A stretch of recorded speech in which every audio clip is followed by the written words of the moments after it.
Hello everyone. In tonight's video I'm going to tie Comparadun style fly but with snowshoe wings, and this specific one is going to imitate a midge that I need to fish these days in my area because I'm fishing low and clear water, and it's almost not moving water, so it's almost still water. So lots of midges around here. They're not small, which is good. So what I need to try to do is to make that body a little bit submerged with a little bit of shine that those midges are having. I also want to have very low riding fly, so I'm considering two sizes, two models of hook. 2487 by TMCO or the TMCO 108 SP, which is going to be this one. So same style of fly, just different style of hook, and you will see the difference. This one is going to be like this, a little bit more submerged body. Both those flies, as you will see, have those wings Comparadun style, as I said, by with snowshoe. So let me just show you. So when you look at it from beneath, looks like spent wings, looks like legs, looks like buggy, edible fly. So it has everything that one fly has to have, I think. So I'm gonna test it these days, and hopefully this is going to be a success. I already tried something similar, and the reason why I'm tying this one for you now is I want to show you something that's very convenient when you're trying to tie Comparadun style wings. So without any further ado, let's get into tying, and I'm gonna use this kind of hook. I like curved hooks. I like how they hold fish, and they're very nice. So I'm gonna go into those materials, why I use them, how I use them, and so on. So first of all, I chose curved hook because I like that it gives submerged style, so that the body is submerged, which suggests vulnerability of the fly. Next, Vivus thread 80, rather thick for this fly maybe, but it's convenient. I can cinch down on the snowshoe because this is kind of slippery material, so you can use something that's waxed, my suggestion. But the way I'm gonna tie the snowshoe is going to be rather interesting, I hope. So I'm gonna start with thread exactly where I want to end my taper that I'm going to create with snowshoe. So 3 reps, and then relatively short tag. I'll transfer to the front, and then that's it. Reverse jam hitch. I did it in one of my previous videos in more detail, so you can check out one of those videos. I think it can be useful for you. Now, because I Comparadun style that I'm going to tie here needs 3 reps, successive reps. So one here, and one here. I need some time, some room for the head as well. So I'm going to stop over here. This is going to be my like a guideline, and from which I'm not going to obstruct my hook towards the eye. Now I'm using this gray colored snowshoe, wonderful material. You can use whatever you like. You can use maybe something more light if you have eyesight problems. So if you want something that's more visible on the surface of the water, just choose whatever you like. I don't think fish will mind. I like this, let's call it dark dun color, because it's quite visible, and it has that like BVO color of the wings. So I'm just gonna take the bunch and remove those guard hairs. In this case, I'm not gonna remove those middle hairs, just the under fur, like so. So I want to have rather generous clump of hair here. So I'm gonna point those wings tips towards the eye, and this is how I measure the length. It has more or less overall the length of the hook. Counterspin the bobbin so that the thread jumps into my left hand. So loose wrap, and then tighten. Loose wrap, tighten, loose, tighten. So I have 3 wraps over here, which is quite enough to hold this in position until I cut this by an angle. Be careful not to cut the thread, which is quite near the blades over here. So I'm just gonna taper this a little bit, and with flat thread, so try using flat thread for this one because it's easier to cover. So flat thread, cover those butt ends. If you do everything right, you won't have any stray hairs through the thread wraps. So as you can see, I'm doing it very nicely, neatly. The taper is not abrupt, which is very important. Okay, now I'm gonna catch my 2 materials for the body. One of them, the first one, sorry, is going to be stripped peacock barb, and this one is not one of those 2 contrasting ones. It's just a regular peacock barb below the eye, but not too close. Now, as you will see, I'm gonna cut it right about where I want my abdomen to end. Now, next material I'm gonna catch here is material that's used for the streamers. So just let it loose so I can use it as mylar. Again, counter spin the bobbin so the thread jumps into your hand, and then adjust the length of it. Okay, I'm gonna just release the pressure and let it tie everything close to the tail end. Now counter spin the bobbin to have flat thread so I can cover everything more easily, more evenly and smoothly.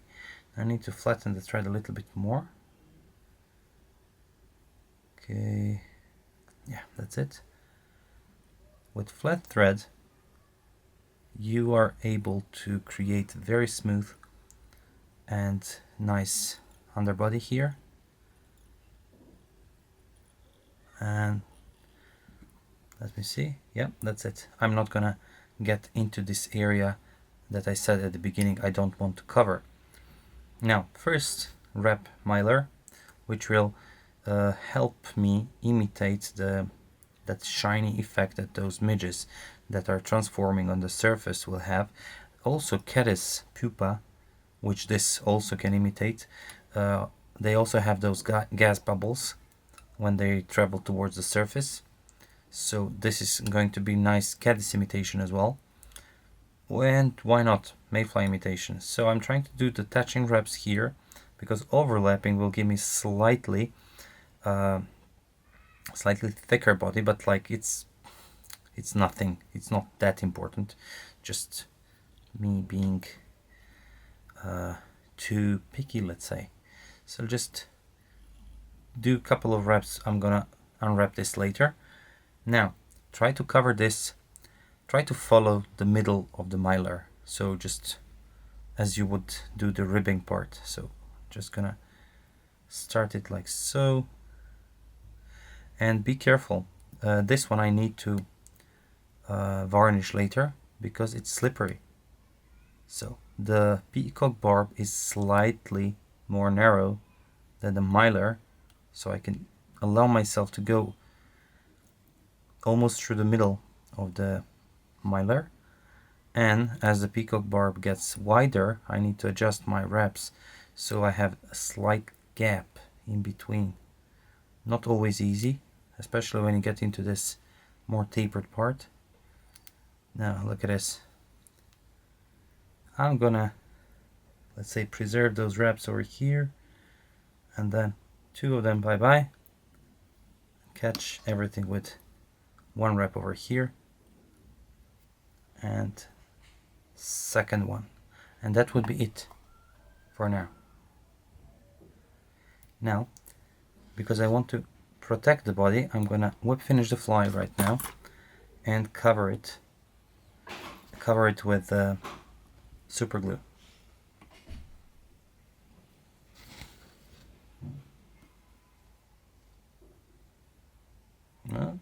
just messed up a little bit. Okay, it's good.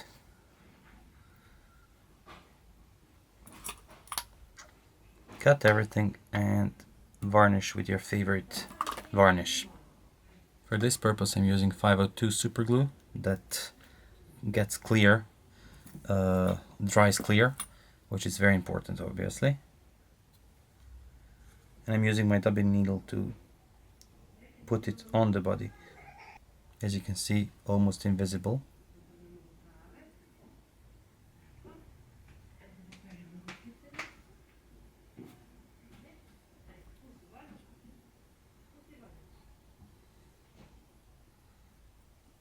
You can use the lower or upper end of the needle to just pick up the excess super glue here. It's just important to cover this to protect the body from the hurl from barb from slipping, and make it just more durable for those of you who are fishing for trout. I'm not, so I don't have to worry about those teeth. But still, if I hadn't done the protection, this barb would certainly slip down.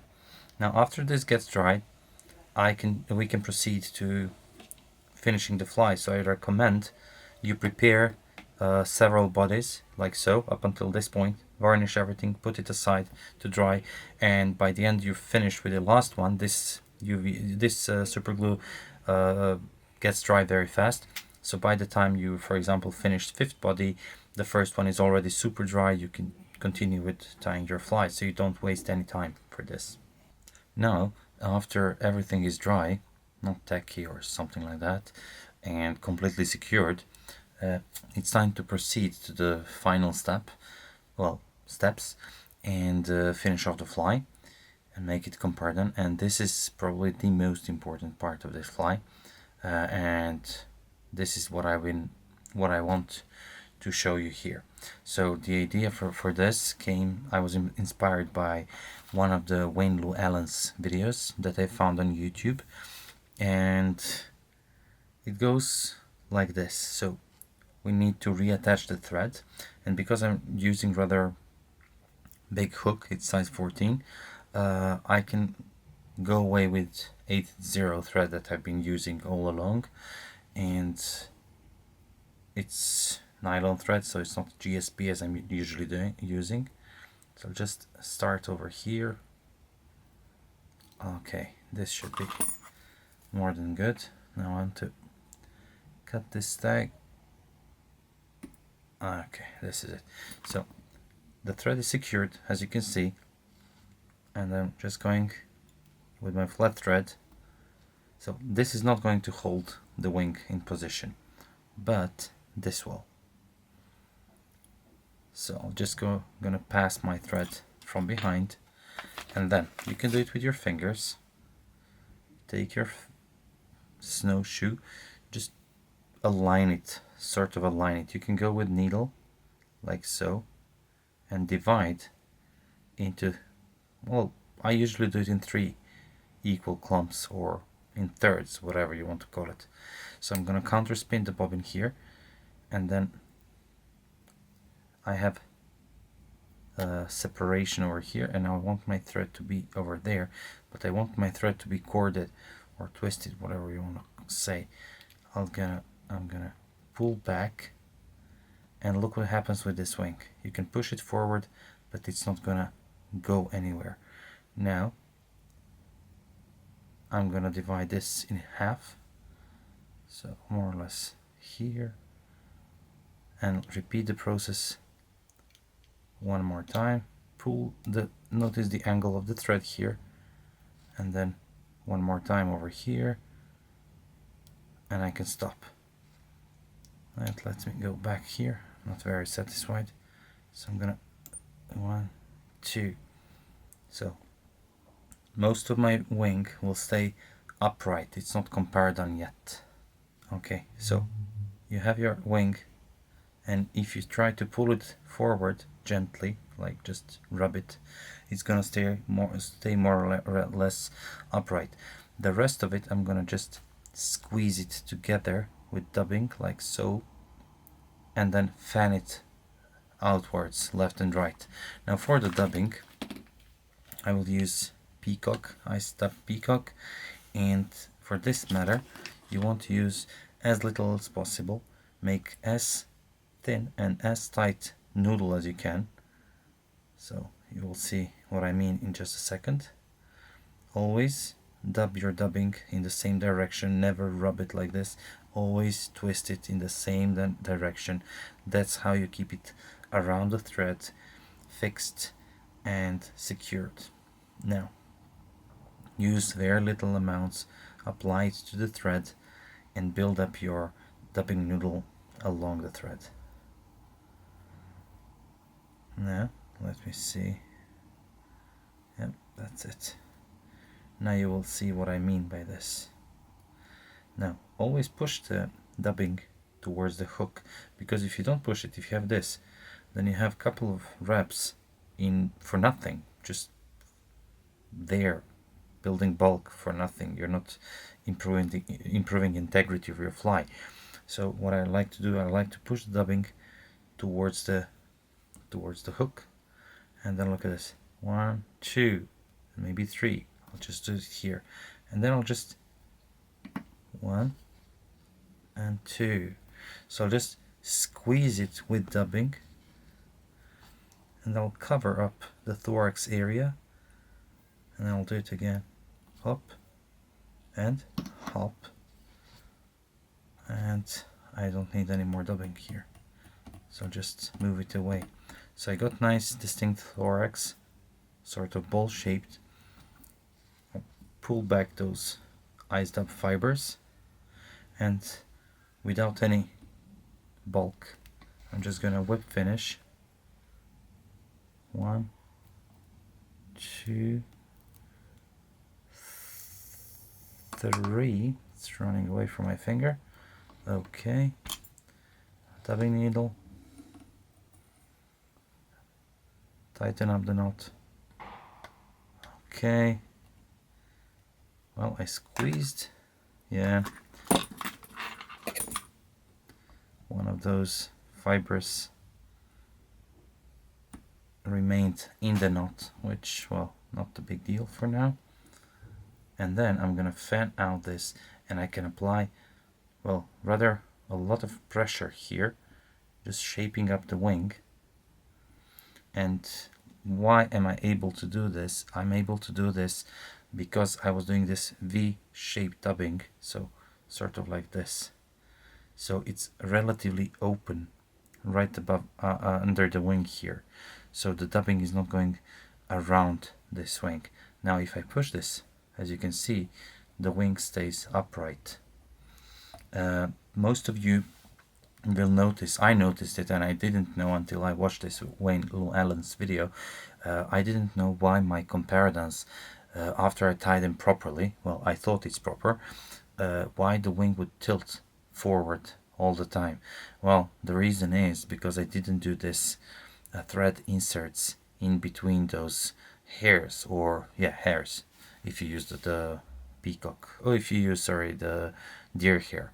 So this rule applies for everything you would do with Comparadun, even for CDC. If you just remove the rakies of the CDC and use those barbs for the wing, you can do and apply the same technique. So I'll just show you from the front. I mean, let's go. Fish view would be like this, and this would be our view. So the goal here is to have thorax and body submerged with wings sticking out, instead of having those wings upwards with a less surface tension. You got your wings fanned both sides, that simulates the wings or legs, as I said. It adds surface tension, it automatically adds some buoyancy. Advantages of Snowshoe are very obvious. It's more durable than CDC. It's more resistant to fish slime, so when you when you catch a fish, you just need to rinse it in water, recast a couple of times, false cast a couple of times, and you're ready to catch another fish. With CDC, it still needs a little bit more maintenance, but it's not that big of a deal. This is more durable, more rough, so I always prefer using Snowshoe in those rough waters, and Snowshoe in rough waters, and CDC I like to use in some nice slow waters where the fish is a little bit picky. Also, what I would like to add, if I'm using this dun color Snowshoe, I can use it same as CDC, exactly the same as CDC, because the color is quite natural, as opposed to white rabbit Snowshoe, which is not always appealing to the fish. Fish would refuse it on calm waters on occasions, whenever, like when the water clarity and the day is like bright, that white wing seems to pop out too much for the fish, I think. Not always, but I got an impression that the fish will refuse it uh, uh, more often than it would refuse CDC. And it's quite a big difference. I mean, I tested out that theory a couple of times, well, more than a couple, and CDC would win always on those calm surfaces. It would outfish the Snowshoe if I would use white Snowshoe and natural gray CDC. So that would be it, guys. I hope you like this video. I hope this was useful for you. Try it out with deer hair, try it out with Snowshoe, try it out with polypropylene, trigger fibers, parapost wings, any material that you would like to use for wings. Just try it out like this, and you would be amazed with the results. So thank you very much for your time, and I hope you like this fly and this video. So thank you very much again, and see you next week.